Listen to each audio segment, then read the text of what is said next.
oi pessoal, eu sou o diabo, eu quero que você fume, quero que você beba, quero que você use drogas, e olha, você vai ficar com câncer, vai ter cirrose, vai ter problema para dormir, vai ter problema para acordar, vai ficar doente, vai morrer. Hoje eu quero te fazer algumas perguntas.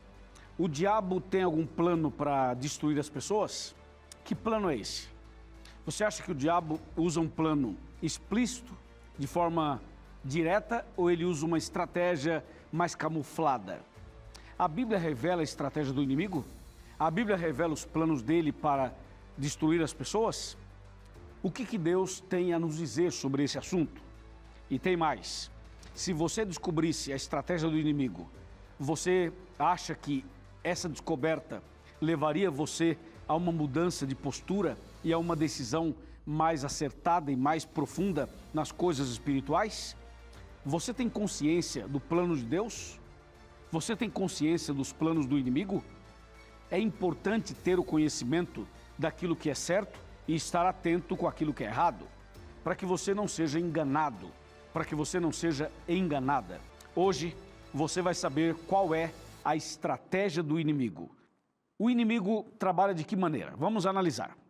Lá no Jardim do Éden, o diabo chegou assim, com a cara limpa, e chegou assim e falou: oi Eva, olá Eva, eu sou o diabo e eu vim aqui destruir você.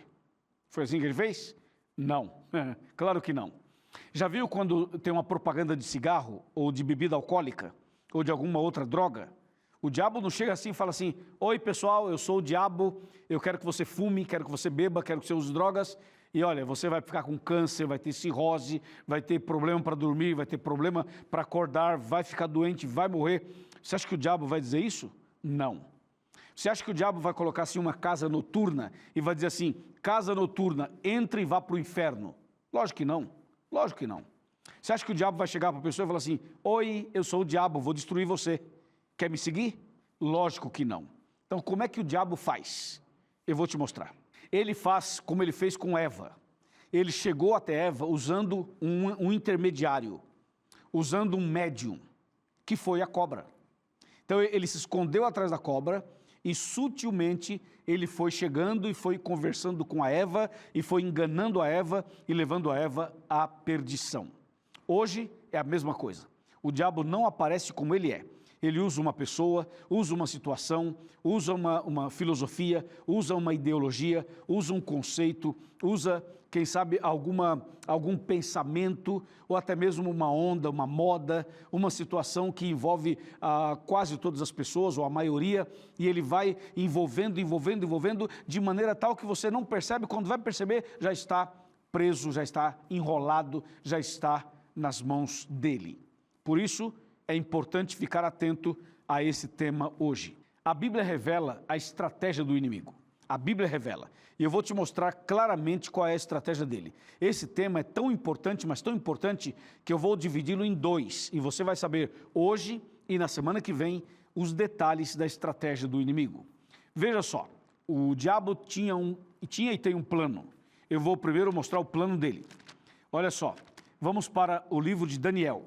Daniel 8, verso 12, diz assim: o exército lhe foi entregue com o sacrifício diário por causa das transgressões e deitou por terra a verdade e o que fez prosperou. Esse é o plano dele, jogar a verdade por terra. Que verdade? Lembra do estudo anterior? Vai lá, Deus, Jesus, Espírito Santo, a Bíblia e os 10 mandamentos. Então, o plano do inimigo é jogar as verdades bíblicas por terra. Agora, como é que ele vai fazer isso? Ele pode com Deus? Não pode. Ele pode com Jesus? Também não.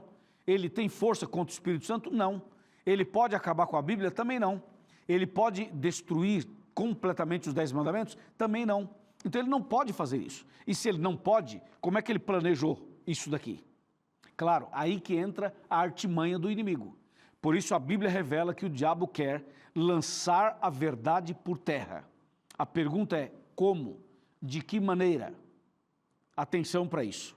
Daniel capítulo 7, Daniel 7, nos ajuda a começar a entender o assunto. Vejamos Daniel 7. Aqui no versículo 2, fala assim: falou Daniel e disse: eu estava olhando durante a minha visão da noite, E eis que os 4 ventos do céu agitavam o mar grande. Verso 3. 4 animais grandes, diferentes uns dos outros, subiam do mar. Verso 4. O primeiro animal era como um leão e tinha asas de águia. Enquanto eu olhava, foram-lhe arrancadas as asas, foi levantado da terra, posto em 2 pés, como homem, e lhe foi dada mente de homem. Verso 5. Continuei olhando, e eis aqui o segundo animal, semelhante a um urso, o qual se levantou sobre um dos seus lados, e na boca, entre os dentes, trazia 3 costelas, e lhe diziam: levanta-te e devora muita carne. Agora, verso 6. Depois disso, continuei olhando, e eis aqui outro, semelhante a um leopardo, e tinha nas costas 4 asas de ave, tinha também esse animal 4 cabeças, e foi-lhe dado domínio. Verso 7. Depois disso, eu continuei olhando, e olhando nas visões da noite, e eis aqui o 4º animal, terrível e espantoso, e sobremodo forte, o qual tinha grandes dentes de ferro. Ele devorava, fazia em pedaços e pisava aos pés o que sobejava. Era diferente de todos que apareceram antes dele e tinha 10 chifres. Uau! Paramos aqui um pouco. Você viu que Daniel está falando sobre 4 animais? Um leão com asas, um leopardo com 3 costelas na boca, um urso com 3 costelas na boca, um leopardo com 4 asas e 4 cabeças, agora sim. E um animal terrível e espantoso com 10 chifres. Ok? Repetindo, 4 animais. Um leão com asas, um urso com 3 costelas na boca, um leopardo com 4 asas e 4 cabeças, e um animal terrível e espantoso com dentes de ferro e com 10 chifres. Impressionante tudo isso, certo? Certo. Então é assim, o que significa tudo isso? Daniel 7, verso 17, nos ajuda a entender o significado de tudo isso. Daniel 7, 17, diz assim: esses grandes animais que são 4 reis que se levantarão da terra. Então está dizendo claramente que os 4 animais são 4 reis ou 4 reinos. O leão, por exemplo, representava o Império Babilônico. O urso representava o Império Medo-Persa. O leopardo representava o Império Grego. E o animal terrível e espantoso representava o Império Romano. Esses 4 animais representavam 4 reinos com seus reis. Então veja, Babilônia dominou do ano 606 ou 605 até 539 a.C. O Império Medo-Persa de 539 a 331 a.C. O Império Grego de 331 a 168 a.C. E o Império Romano de 168 a.C. até 476 depois de Cristo. Esses 4 impérios são representados aqui por esses 4 animais. Agora, veja só o detalhe que o livro de Daniel nos apresenta. O detalhe está aqui, Daniel 7, se você observar o verso 19, olha o que o profeta menciona, Daniel 7, 19. Então tive desejo de conhecer a verdade a respeito do 4º animal, que era diferente de todos os outros, muito terrível, cujos dentes eram de ferro, cujas unhas eram de bronze, que devorava, fazia em pedaços e pisava aos pés o que sobejava. Ou seja, Daniel viu 4 animais, mas o que mais lhe impressionou foi o 4º animal. Ele fala assim: eu tive desejo de conhecer a verdade sobre o 4º animal. Lembra que o primeiro animal, que era o leão, simbolizava a Babilônia. O segundo, que era o urso, representava o Império Medo-Persa. O terceiro, que era o leopardo, representava a Grécia. E o 4º, que era o terrível, representava Roma. E Daniel se impressionou com o 4º animal. Ele queria saber a verdade sobre o 4º animal, sobre o terrível e o espantoso. Então a Bíblia começa a revelar agora detalhes sobre o 4º animal. Veja só o que diz Daniel 7, versículo 9. Daniel 7, versículo 9, ou melhor, versículo 8, perdão. Daniel 7, verso 8. Fala assim: estando eu a observar os chifres, eis que entre eles subiu outro pequeno, diante do qual 3 dos primeiros chifres foram arrancados. E eis que neste chifre havia olhos como os de homem e uma boca que falava com insolência. Atenção, atenção. Veja, o 4º animal foi o que mais impressionou Daniel. Ele queria saber o significado desse 4º animal. Lembra que ele tinha 10 chifres. E o verso 8 fala que do meio dos 10 chifres saiu um chifre pequeno.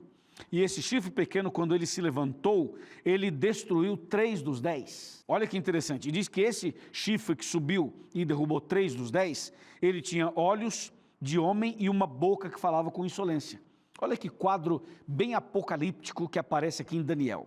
Veja, o animal terrível representava Roma. O animal terrível tinha 10 chifres. Os 10 chifres representavam os 10 países da Europa antiga que estavam sob o comando do Império Romano, certo? Aí aparece um outro chifre, o chifre de número 11.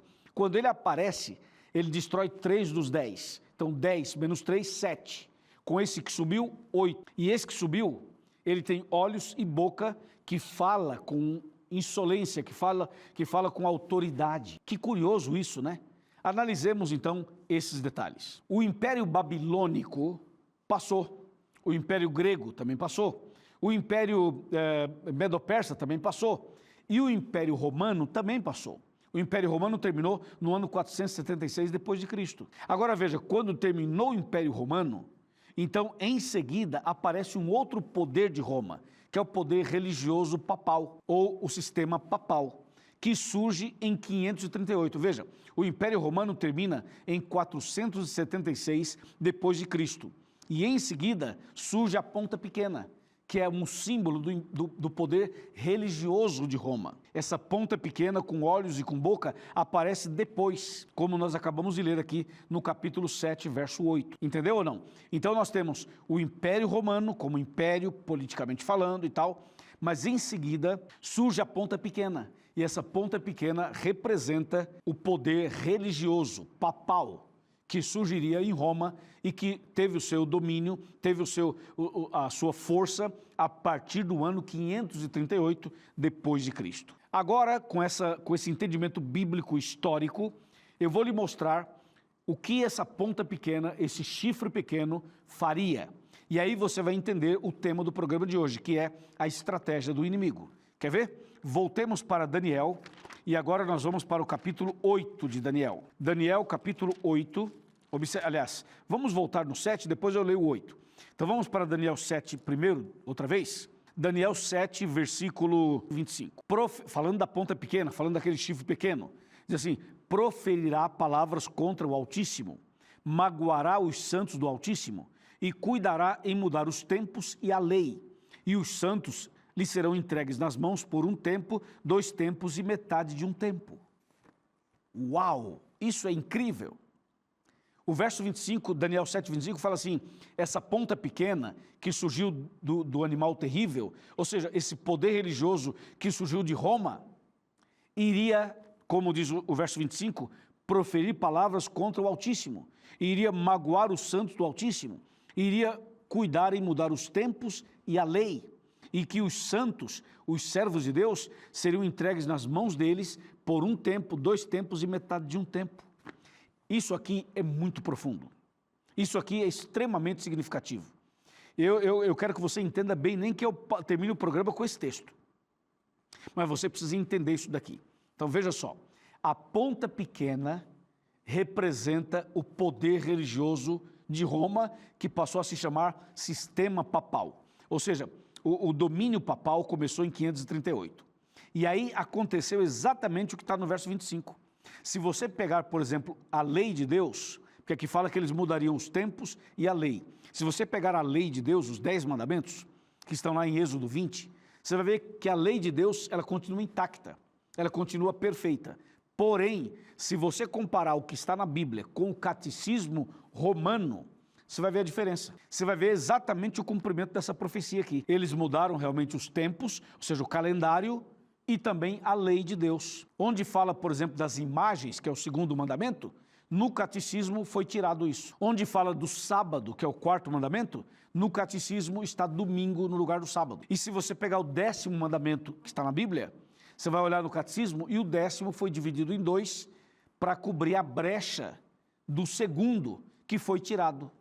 Ou seja, eles mexeram nos 10 mandamentos. Isso é muito sério, isso é muito grave. E a profecia já dizia, eles vão mudar os tempos e a lei. E foi exatamente isso que aconteceu. Então você percebe que a estratégia do inimigo foi assim, né? Usou primeiro o império, depois um sistema religioso para mexer nos 10 mandamentos. Mas não só nos 10 mandamentos. A ideia era mexer em toda a verdade. Se você avançar um pouco mais agora sim, Daniel 8, olha só o que diz Daniel 8, versículo número 9, 8, 9. De um dos chifres saiu um chifre pequeno e se tornou muito forte para o sul, para o oriente e para a terra gloriosa. Cresceu até atingir o exército dos céus, e alguns do exército das estrelas lançou por terra e os pisou. Verso 11, sim, engrandeceu-se até o príncipe do exército, e dele tirou o sacrifício diário, e o lugar do seu santuário foi deitado abaixo. Verso 12, o exército lhe foi entregue com o sacrifício diário por causa das transgressões, e deitou por terra a verdade, e o que fez prosperou. Esses textos estão dizendo que a ponta pequena cresceu. Se você olhar para o versículo 9, fala assim, saiu o chifre pequeno, se tornou muito forte. O verso 10 fala assim, cresceu até atingir o exército dos céus, o sacrifício. Em outras palavras, a ponta pequena representa um sistema religioso que cresceria, dominaria e que iria mexer com as coisas sagradas de Deus, com o sacrifício de Cristo, com o plano da salvação. Isso é muito sério, entendeu ou não? A ponta pequena, esse poder religioso que surgiria de Roma, seria um instrumento nas mãos do inimigo para pisar na verdade, lançar a verdade por terra. E a Bíblia diz, fez isto e prosperou. Como é que alguém pode pisar na verdade e pode prosperar? Claro que isso foi feito de uma maneira muito sutil. Toda essa mudança, toda essa estratégia foi feita em nome de Deus. Ou seja, com a capa da santidade, com a capa de uma santificação, de uma consagração, com a imagem de que são pessoas caridosas, bondosas, amáveis, eles foram mexendo nos princípios da lei e nos princípios dos 10 mandamentos e também de toda a verdade. Se você se aprofundar nesse assunto, você vai ficar indignado e vai querer sair correndo para andar na verdade, para seguir a verdade. Mas esse assunto não para por aqui, e não é só isso. Se eu abrir a minha boca aqui para falar tudo que a Bíblia diz e que a história diz, até mesmo as pessoas vão querer me tolir, vão me perseguir, porque esse assunto mexe mesmo com as pessoas. Olha só, você sabia que essa ponta pequena estabeleceria uma igreja? Teria uma igreja como a igreja base, através da qual eles pisariam na verdade? Porque lembra que o diabo, ele nunca age diretamente como ele é, ele nunca aparece como ele é, ele se esconde atrás de alguém, de alguma coisa, usa uma maquiagem, usa uma aparência para que atrás disso ele pudesse trabalhar, ou seja, alguém ou alguma coisa como testa de ferro, e por trás está o inimigo trabalhando? Pois é. Essa ponta pequena é um poder religioso que seria instrumento do diabo e que trabalharia de uma maneira camuflada para pisar na verdade, para enganar as pessoas e para levar as pessoas à perdição. Nesse caso, o que fazer? Como deveríamos agir? A Bíblia fala sobre isso. E eu gostaria que você prestasse atenção no texto que eu vou ler agora para você. Está bem aqui. Atos capítulo 5, versículo 29. Olha só, Atos 5, 29, diz assim, virando mais uma página, diz assim, então Pedro e os demais apóstolos afirmaram, antes importa obedecer a Deus do que aos homens. Claro, a Bíblia é muito direta, diz assim, é melhor obedecer a Deus do que aos homens, porque os homens seriam instrumentos do mal para pisar na verdade, e os homens muitas vezes estariam cegos, mas mais importa obedecer a Deus do que aos homens. Amém? Vem cá, deixa eu te mostrar mais um verso, vem cá. Vou te mostrar mais um versículo bíblico. Pode vir, chega mais perto, chega mais perto. Eu vou lhe mostrar mais um versículo bíblico para você realmente entender o que é que Deus está falando conosco aqui hoje. Olha só, nós vamos ver aqui no capítulo 1 Coríntios, vamos ver se eu pego aqui um verso bastante interessante. Eu falei primeiro, é 2 Coríntios, no capítulo, vamos pegar aqui, no capítulo 11, 2 Coríntios capítulo 11, vamos ler a partir do verso 13, 2 Coríntios 11, 13, 14 e 15, olha só, porque os tais são falsos apóstolos, obreiros fraudulentos, transformando-se em apóstolos de Cristo, e não é de admirar, porque o próprio Satanás se transforma em anjo de luz, não é muito, pois que os seus próprios ministros se transformem em ministros de justiça. O fim deles será conforme as suas obras. Que impressionante, né? Isso é impressionante. Você vê que o inimigo tem uma estratégia. Ele quer que a verdade seja jogada por terra. Ele não tem poder para confrontar as 5 colunas da verdade diretamente. Então ele faz isso de maneira indireta. Ele luta para você não ler a Bíblia. Ele vai lutar para você não orar. Ele vai lutar para você não fazer um curso bíblico. Ele vai lutar para que você não estude profundamente as coisas. Porque quanto menos você souber, mais fácil para ele te enganar. Então, não seja uma presa nas mãos do inimigo. Estude a Bíblia. Caia de joelhos. Busque sabedoria. Busque o poder do Espírito Santo. Pergunte, questione. Vá atrás. Se aprofunde. Não creia no que os homens dizem, mas se apegue à palavra de Deus. Hoje nós temos todo o recurso nas mãos para a gente estudar e se aprofundar. Eu quero convidar você a estudar mais profundamente esses assuntos. Quero convidar você a se preparar melhor para a volta de Cristo. E aí, aceita? O inimigo está rondando por aí. A gente está vivendo um grande conflito. Mas Deus está com você. E se Deus é por nós, quem será contra nós? Ninguém. Amém? No próximo programa nós vamos continuar esse assunto. Mas agora eu quero orar por você. Oremos. Senhor nosso Deus, obrigado pela mensagem de hoje. Obrigado porque o Senhor não nos deixou sozinhos, não nos abandonou, mas a Tua palavra revela o Teu plano e revela também a estratégia do inimigo. Senhor, dá-nos força, sabedoria, para que nós possamos fazer a Tua vontade e andar nos Teus caminhos. Abençoe este homem, esta mulher, esta família. Eu entrego nas Tuas mãos cada pessoa, cada decisão. Que o Senhor nos liberte de todo mal e de todo engano, em nome de Jesus. Amém.